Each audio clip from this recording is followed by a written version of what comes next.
सभी किसान भाइयों का स्वागत है एक और नई वीडियो में। तो किसान भाइयों, आज मैं आपको इस वीडियो में बताऊंगा कि टमाटर की खेती में कम खर्चे में हाई मुनाफा हाई प्रॉफिटेबल खेती कैसे करें। बहुत सी ऐसी बातें होती है किसान भाइयों, छोटी छोटी, अगर जिन बातों को हम अवॉइड करें या उन बातों का ध्यान रखें तो क्या होता है कि हमें कम खर्च में हम बढ़िया प्रॉफिटेबल टमाटर की खेती कर सकते हैं।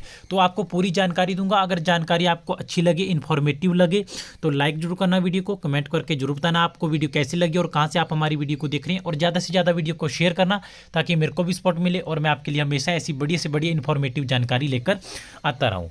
तो किसान भाई, जब भी आप चाहे किसी भी मौसम में हम टमाटर की खेती करते हैं, गर्मी सर्दी बरसात, हर तरीके में यूज़ आप इस तरीके को कर सकते हैं। क्योंकि सबसे पहले तो आपको क्या करना है किसान भाई कि जब भी आप टमाटर के लिए खेत चूज़ करते हो तो एक तो आप बढ़िया खेत चूज़ करो, ठीक है, जहाँ पे एक तो हमारी धूप बढ़िया पड़े। मतलब अगर हमारे खेत में कम से कम किसान भैया कम से कम 5 घंटे तो नॉर्मली धूप पड़नी चाहिए। अगर 6-7 घंटे करे पड़े धूप तो बहुत ही बढ़िया रहता है, लेकिन 5-6 घंटे जिस क्षेत्र में धूप पड़ती है उस क्षेत्र को चुनो, क्योंकि उसमें ज़्यादा से ज़्यादा फ्लावरिंग आती है और ज़्यादा से ज़्यादा प्रोडक्शन होती है और कम रोग लगते हैं। क्योंकि धूप से पौधे हमारे क्या होते हैं, प्रकाश संश्लेषण के माध्यम से अपना भोजन बना पाते हैं और पौधा धीरे धीरे ग्रो करता है।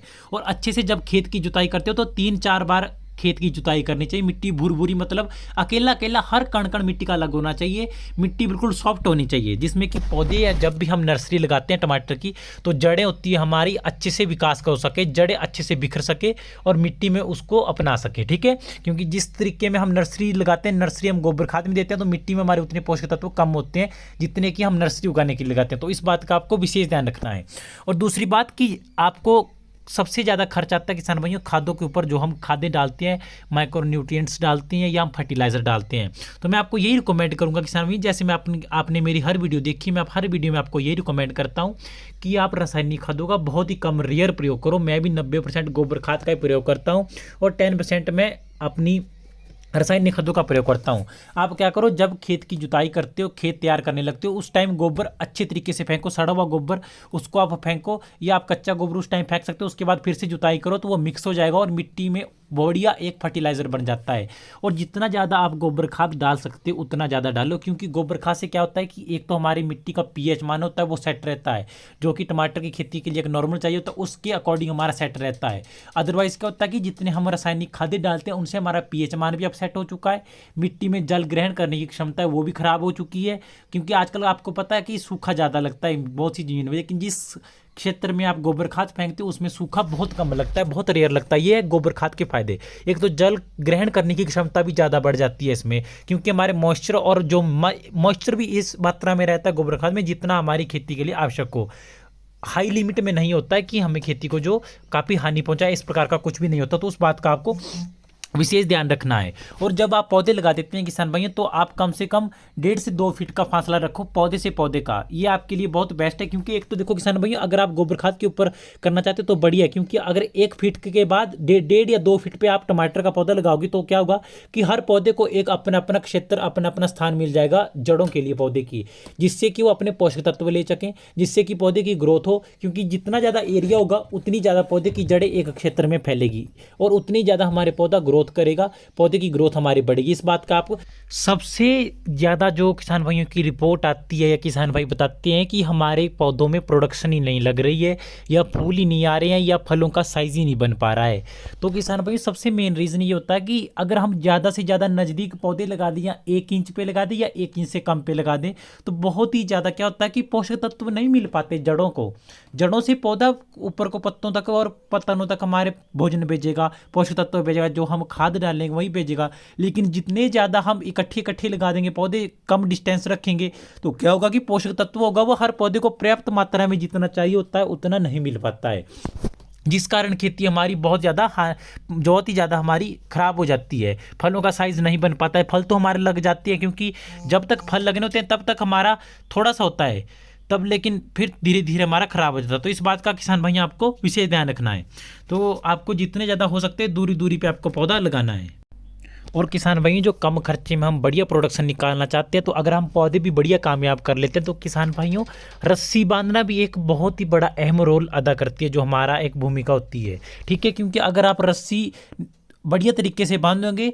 जैसे मैंने आपको अपने मेरी वीडियो में देखा कि रस्सी से 4-5 रस्सियों से एक एक तने को अलग अलग ऊपर को खींचोगे तो क्या होता है कि हमारे एक तो स्पेस भी मिल जाता है, हर पौधे में हवा क्रॉस होती रहती है, फ्लावरिंग भी बढ़िया होती है और हमारे तने एकदम से सिकुड़े हुए एक दूसरे के साथ चिपके हुए पत्ते नहीं होते हैं, जिस कारण हमारी ज़्यादा से ज़्यादा फ्लावरिंग कायम होती रहती है और बढ़िया फ्लावरिंग होती रहती है। तो आपको इस बात का भी विशेष ध्यान रखना है। और जो मेन बात आती है इसके बाद किसान भाइयों कि जो हमारा ज़्यादातर खर्च आता है वो पानी लगाने में भी नहीं आता है उतना। मल्चिंग पेपर भी अगर यूज़ करना चाहते हो किसान भाइयों आप यूज़ कर सकते हो, लेकिन मैं कभी भी मल्चिंग पेपर का यूज़ नहीं करता हूँ। आप जब भी खरपतवार हो किसान भाइयों उसके लिए आपको क्या प्रयोग करें, ग्रेमेक्सोन आती है सिजेंटा की, बहुत ही बढ़िया रिजल्ट आपको उसको देखने को मिलेंगे। 60 से 70 दिनों तक उसका असर रहता है किसान भाई। जब आप एक बार उसकी स्प्रे करोगे तो मैं गारंटी देता हूँ कि उसका जो होगा किसान भाई पौधे की जड़ों या पौधे की जड़ों के पर कोई भी हमारा प्रभाव नहीं पड़ेगा। मिट्टी पे पड़ते ही उनका जो असर होता है वो न्यूट्रल हो जाता है, वो पौधे से सीधा पौधे की जड़ों तक अटैक करती है और मोथा घास तक सभी खरपतवार जितना भी हमारा टमाटर की खेती में पैदा होता है। जैसे हमारी बेड़ है किसान भैया, एक तो आप इसके बीच में भी पानी लगा सकते हैं, इसी के बीच में हमारे खरपतवार होता है उसके ऊपर आप स्प्रे कर सकते हैं जिससे कि हमारा आसानी से उसका इलाज हो सके। तो हमें किसी भी मल्चिंग के पेपर की यूज़ नहीं होती है। और ड्रिप सिस्टम मैं यूज़ नहीं करता हूँ, जो आप बीच में बेड़ देख रहे हो किसान भाइयों मैं इसी के बीच में पानी लगाता हूँ। आप भी इसका प्रयोग कर सकते हो क्योंकि ड्रिप सिस्टम भी हमारा महंगा होता है, इतनी पाइप लेकर आना, बहुत सी बातों का विशेष ध्यान रखना, ठीक है। और विदाउट क्राफ्टेड टमाटर है किसान भाई जो आप वीडियो में देख रहे हैं, तो आपको इन बातों का विशेष ध्यान रखना है अगर आप बढ़िया तरीके से प्रॉफिटेबल खेती कम खर्चे में करना चाहते हो। अगर मैं आपको बात बताऊं किसान भाई, ना मैं मल्चिंग पेपर का यूज़ करता हूं, ना मेरे पास ड्रिप सिस्टम है और ना ही मैं ग्राफ्टेड टमाटर है, मैं नॉन ग्राफ्टेड टमाटर की खेती करता हूं। और ना ही मैं किसान भाई कभी इतनी खादें डालता हूं जो कि आप सभी आज की यूट्यूब पे बताई जाती है, हमारी बोरोन होगी, नाइट्रोजन के लिए ये डालो, जिंक सल्फेट डालो, फलाना फलाना डालो। मैं किसी भी प्रकार की कोई खादों का प्रयोग नहीं करता हूँ, मैं सिर्फ गोबर खाद के ऊपर डिपेंड है क्योंकि मेरी मिट्टी में जो उपजाऊपन है किसान भाइयों वो बना हुआ है, क्योंकि मैं शुरू से ही इनमें जो गोबर खाद ही बढ़िया से बढ़िया सड़ा हुआ गोबर अच्छी तरीके से बड़े पैमाने में फेंकता हूं और 10% मैं रासायनिक खादों का प्रयोग करता हूं। तो आपको इन बातों का विशेष ध्यान रखना कि अगर आप बढ़िया खेती करना चाहते हो कम खर्च में तो आप इन चीज़ों को अपनाओ। जो वर्मी कंपोस्ट होता है वो बहुत ही ज़्यादा उपजाऊपन होता है, वो सभी खादों की कमियों को पूरा कर देता है अगर आपकी मिट्टी में बढ़िया उपजाऊपन है, अगर आप खादों का कम प्रयोग करते हैं, ठीक है किसान भाइयों। और इसके बाद बात करते हैं कि जो सबसे ज़्यादा खर्च की बात आती है वो आती है रोगों की रोकथाम करने के लिए, ठीक है।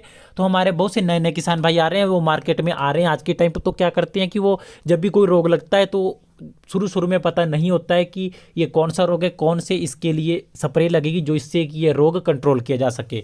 तो इस बात का आपको विशेष ध्यान रखना है कि जब भी आप खेती बाड़ी में करो तो आपको ओरिजिनल दवाई बढ़िया करनी चाहिए जिसके कि एक ही स्प्रे से आपको बढ़िया रिजल्ट देखने को मिलो, आपको दूसरी स्प्रे करने की आवश्यकता ना पड़ो।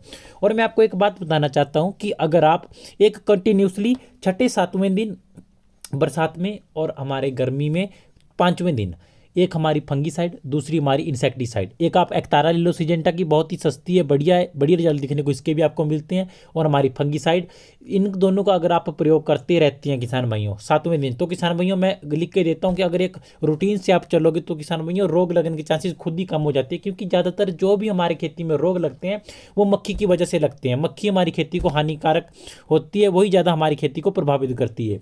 तो आप एक तरीके से चलो, मैं आपको स्प्रे के बारे में एक फुल डिटेल वीडियो में बताता हूं जो मैं खुद यूज़ करता हूं और बढ़िया। देखो पहले नंबर तो किसान भाई जब मैं पौधे लगाता हूं तब मैं यूज़ करता हूं हमारी फोलियो गोल्ड अंगमारी के लिए, वो भी फंगीसाइड है, जो बैक्टीरियल विल्ट लगती है वो भी उससे कंट्रोल हो जाता हूँ, तो वो करूँगा। दूसरे तीसरे दिन किसान भाइयों एक मैं फंगीसाइड और इंसेक्टिसाइड मिक्स करके स्प्रे कर दूंगा, ठीक है। उसके बाद जैसे हमारे पौधे बड़े हो जाते हैं किसान भाइयों, तो अगर कीड़ा लगना, सुंडी, इल्लियाँ होती है जो पत्तों पे लगती है या तने पे या हमारी फल छेद करती है, तो उसके लिए मैं करता हूँ एक्सपॉन्स आती है, DBSF कंपनी की आती है, उसका प्रयोग करता हूँ। और मक्खियाँ अगर ज़्यादा बढ़ जाए किसान भी, ज़्यादा प्रकोप है, तो मैं अलिका का प्रयोग करता हूँ या मैं कंट्रोल का प्रयोग करता हूँ, इनका आप प्रयोग कर सकते हैं। और इसके बाद बात आती है कि अगर शुरू में बहुत से खेतों में क्या होता है कि नेमाटोड्स के चांसेस होते हैं, तो नेमाटोड्स के लिए आप बायर कंपनी की वेलम प्राइम का प्रयोग करो। जो भी मैं आपको मेडिसिन बता रहा हूँ 100% वर्किंग है और बहुत ही बढ़िया आपको इनके रिजल्ट देखने को मिलेंगे। और इसके बाद किसान भाई जो टमाटर की खेती में रोग लगता है हमारा, वो लगता है झुलसा, अर्ली ब्लाइट और लेट ब्लाइट। उसके लिए क्या यूज़ करना है आपको, देखो जो मैंने आपको फोलियो गोल्ड फंगीसाइड बताई वो उस काम भी आती है और वो काफ़ी अंगमारी के काम भी आती है। और उसके साथ आप दूसरी जो ब्लाइट के लिए, हमारे झुलसे के लिए हमारी मेडिसिन आती है बढ़िया, वो आती है हमारी क्वच फ्लो सिजेंटा की, बहुत बढ़िया रिजल्ट आपको देखने को मिलेंगे हमारे, इनका आप प्रयोग कर सकते हैं। और ज़्यादा से ज़्यादा आप यही बात का विशेष ध्यान रखें कि जिस क्षेत्र में या जिस आपके खेत में मॉइस्चर होता है, नमीपन ज़्यादा होता है, उस क्षेत्र में कभी भी आप टमाटर की खेती ना करें, क्योंकि उसमें हमारा पौधा जो होता है वो अच्छे तरीके से ग्रो नहीं होता है। ठीक है, तो उस बात का आपको विशेष ध्यान रखना। इसी प्रकार के रोगों के लिए यही कुछ दवाई होती है किसान भाई जिनका रोग लगता है, बहुत रेयर चांस होते हैं कि झुलसा हमारा गर्मी में लगे, वो हमारा ज़्यादातर बरसात में लगता है या अभी के टाइम जैसे सर्दियाँ अभी लगता है, क्योंकि अभी मॉइस्चर जो होता है, नमीपन होता है वो ज़्यादा होता है, तो अभी हमारी बढ़िया खेती हो सकती है। और मक्खी के लिए आपको बताया जैसे चूसा कीट होता है, इनके लिए जो मैंने आपको बताई, जैसे मैंने एक्सपॉन्स बताई आपको कीड़े के लिए वो होती है, थ्रिप्स के लिए भी होती है, हमारी कैटरपिलर के लिए वो होती है, कई चीज़ों के लिए होती है। ठीक है, तो इन बातों का आपको विशेष ध्यान रखना है। और अगर किसान भाई आपसे एक रिक्वेस्ट है कि अगर आपको ये वीडियो अच्छी लगी तो ज़्यादा से ज़्यादा शेयर करना वीडियो को, ताकि मेरे को भी सपोर्ट मिले और मैं आपके लिए हमेशा बड़ी से बड़ी वीडियो लेकर आता रहूँ। तो आपको इन सभी बातों का ध्यान रखना है। मल्चिंग पेपर का प्रयोग अगर नहीं करना चाहते तो नहीं करो, ज़्यादातर उसका प्रयोग होता है, खरपतवार भी नहीं होता उसमें, ये होता है लेकिन मोथा घात उसको भी फाड़ कर निकल जाता है।